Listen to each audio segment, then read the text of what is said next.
ही कोणती भाजी आहे? ही भाजी कुत्रेसुद्धा ते खाणार नाहीत. असे म्हणत विनयने रागाने भाजीचे भांडे उचलून जमिनीवर फेकले. डायनिंग हॉलमध्ये सर्वत्र भाजी पसरली. 5 वर्षाचा छोटा सोनू घाबरला आणि आईला बिलगला.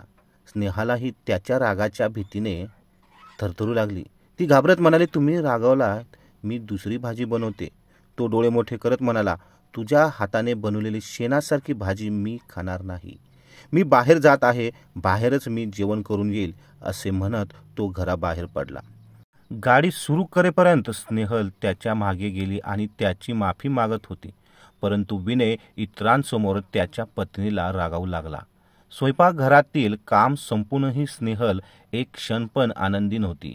ती एक स्त्री होती म्हणून तिला तिचा पती मूर्ख समजत होता. तिच्या पतीला काय झाले ते समजू शकले नाही. विनयने त्याच्या मैत्रिणीला फोन केला, तू घराबाहेर तयार होऊन थांब, चला आपण आज हॉटेलमध्ये जेवायला जाऊ. विवाहित असूनही तो त्याच्याच कार्यालयातील एक कर्मचारी सुजाताच्या प्रेमात पडला होता. त्याच्यापेक्षा 10 वर्षांनी लहान असलेली सुजाता त्याला आवडली होती. विनय कंपनीत प्रोडक्ट मॅनेजर म्हणून कार्यरत होता. सुजाता त्याच्या पदामुळे त्याच्यावर प्रभावित झाली होती. विनयला मासिक पगार 2 लाख रुपये होता. महागड्या हॉटेलमध्ये जेवण, महागडी गाडी चालवायची त्याला आवड होती. डायनिंग हॉलमध्ये पसरलेली भाजी साफ करायला स्नेहलला 1 तास लागला. मग तिने सोनूला दूध प्यायला दिले आणि स्वतः न जेवता झोपी गेली. रात्री 12 वाजता विनय घरी आला. तोपर्यंत तिला जाग आली. तो तिच्याशी न बोलता शांतपणे झोपण्याचा प्रयत्न करू लागला हे तिने पाहिले.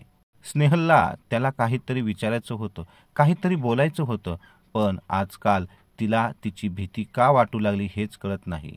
स्नेहल ही गरीब कुटुंबातील एक मुलगी होती. मामाच्या घरी फक्त एक विवाहित भाऊ आणि वृद्ध आई होती.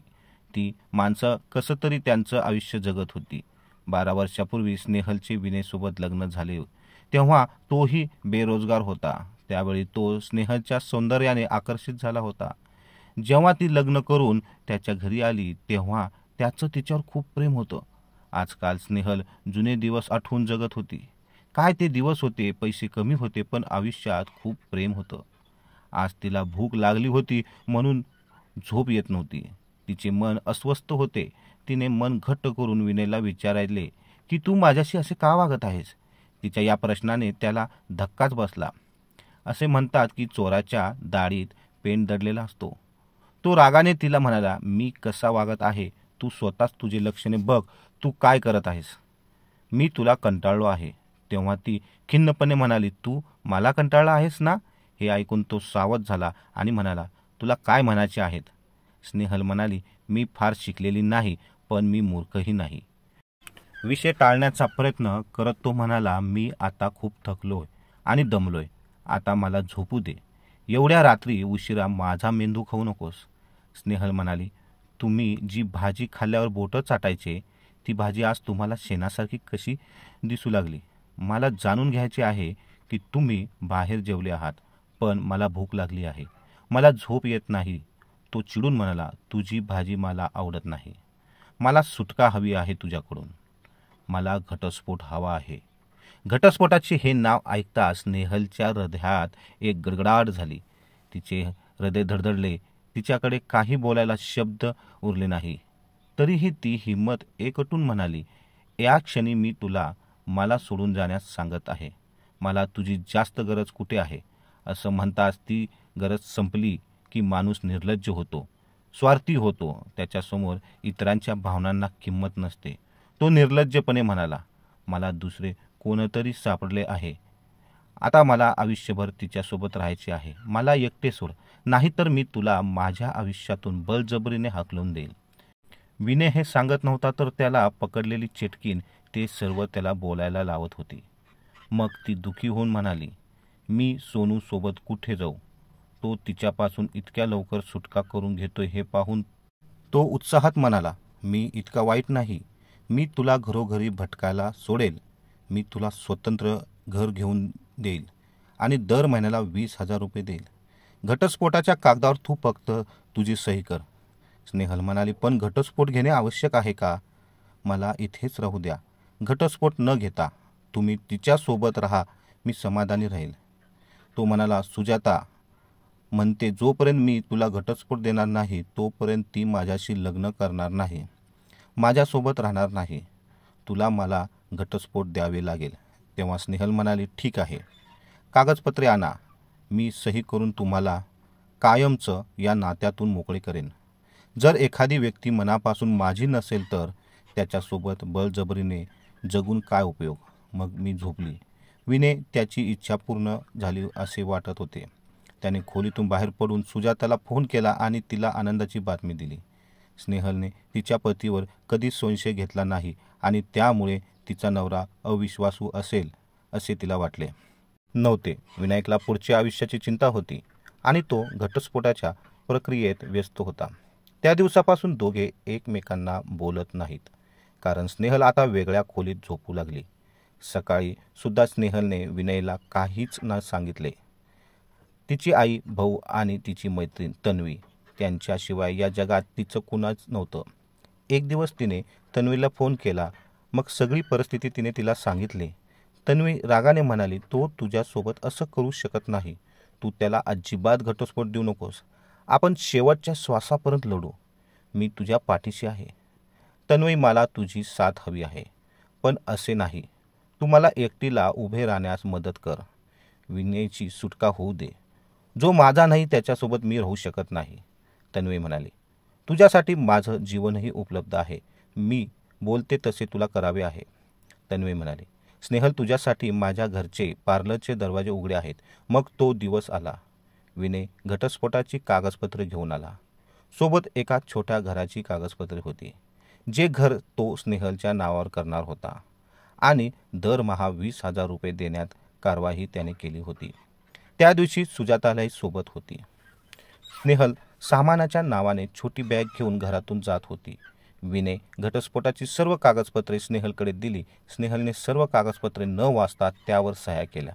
तेव्हा विनय म्हणाला, ही त्या घराची कागदपत्रे आहेत. हे घर मी तुला देत आहे आणि त्याच्यासोबत दरमहा 20,000 रुपये देण्याचे करार आहेत, तो म्हणाला. तेव्हा स्नेहल म्हणाली, माझी एक शेवटची इच्छा आहे. तुम्ही ती पूर्ण कराल का? घटस्फोटाच्या कागदावर सह्या झाल्या होत्या. तो म्हणाला, तुझी शेवटची इच्छा पण सांग. स्नेहल म्हणाली, माझ्याजवळ ये, मला तुला शेवटचं भेटायचं आहे. विनय तिच्या जवळ गेला. सुजाता डोळे विस्पारून सगळं पाहत होती. विनय तिच्या जवळ जाऊन उभा राहिला. करवा चौथाच्या दिवशी जसा उभा राहायचा तसा तो उभा राहिला. स्नेहल चाळणीतून त्याच्याकडे बघू लागली. तेवढ्यात अचानक स्नेहलने विनयच्या तोंडावर थुंकले. थुंकताच विनयचा चेहरा पांढरा झाला. दूर उभ्या असलेल्या सुजातालाही धक्का बसला आणि ती स्नेहलकडे पाहू लागली. मग आज पहिल्यांदा विनयला स्नेहलची वेगळी बाजू दिसली. ती रागाने म्हणाली, आज मला फक्त तुझाच नाही तर स्वतःचाही तिरस्कार वाटतोय. मी तुझ्यासारख्या माणसाची बायको का होते? तू दिलेल्या या घरातून मी तुझ्या तोंडावर थुंकते. स्नेहलने विनयला एक चापट मारली. ती म्हणाली, तुझे 20,000 रुपये महिना मला खर्चाला नकोय. मी भीक मागेल, पण तुझ्यासारख्या अविश्वासू माणसाच्या कमाईने माझ्या मुलाला वाढवणार नाही. तो डोके खाली करून उभा राहिला. ती त्याच्याकडे गेली आणि म्हणाली, तू खूप सुंदर आहेस. तू प्रयत्न केला असला तर तुला सुंदर आणि कमवती मुलगी सापडली असती. परंतु तू अशा व्यक्तीची निवड केली आहे ज्याला इतक्या वर्षानंतरही आपल्या पत्नी आणि मुलाचा अभिमान नाही. तो तुझा कसा होईल? असे म्हणत स्नेहलने तिची बॅग उचलली आणि मुलाचे बोट धरून ती घराबाहेर पडली. स्नेहल निघून जात सुजाताला म्हणाली, तू तुझ्या बायकोला सोडलं नाहीस, मी तुला सोडून गेली आहे आणि त्यासोबत माझे डोळेही आता उघडलेले आहेत. आता तुझी सगळी संपत्ती माझ्या नावावर झाल्यावरच मी तुझ्याशी लग्न करेल. विनय म्हणाला, तू काय म्हणत आहेस? तू तुझ्यावर प्रेम करतो तर सर्व प्रॉपर्टी तू माझ्या नावावर कर, पण उद्या तू माझ्याशी लग्न करण्यास नकार दिलास तर मी तुझ्यावर विश्वास कसा ठेवणार? सुजाता रागाने पाय आदळत तिथून निघून गेली. आता त्या घटनेला 20 वर्ष उलटून गेली आहेत. आज स्नेहल एक मोठी ब्युटिशियन बनली आहे आणि तिचे अनेक शहरामध्ये ब्युटी पार्लर चालतात. स्नेहलचा मुलगा सोनूचेही आता लग्न झाले आहे. विनय अजूनही एकटा राहतो. खूप प्रयत्न करूनही तो सुजाताला पटवू शकला नाही. तसेच घटस्फोटाची कागदपत्रही त्यांनी न्यायालयात सादर केली नाहीत. कायदेशीररित्या स्नेहल अजूनही त्याची पत्नी आहे. तिची समजूत घालण्यासाठी तो अनेक वेळा स्नेहलकडे गेला, पण ती परत आली नाही. कारण काही लोक खूप स्वाभिमानी असतात. एकदा ते हरवले की ते पुन्हा सापडत नाहीत. मित्रांनो, तुम्हाला आजची कथा आवडली असेल तर तुमचे मत कमेंटमध्ये नक्की सांगा. कथा आवडल्यास नक्की लाईक करा, पटकन आपल्या मित्रांना शेअर करा आणि नवीन असाल तर चॅनलला सबस्क्राईब करा. धन्यवाद. आभारी आहोत.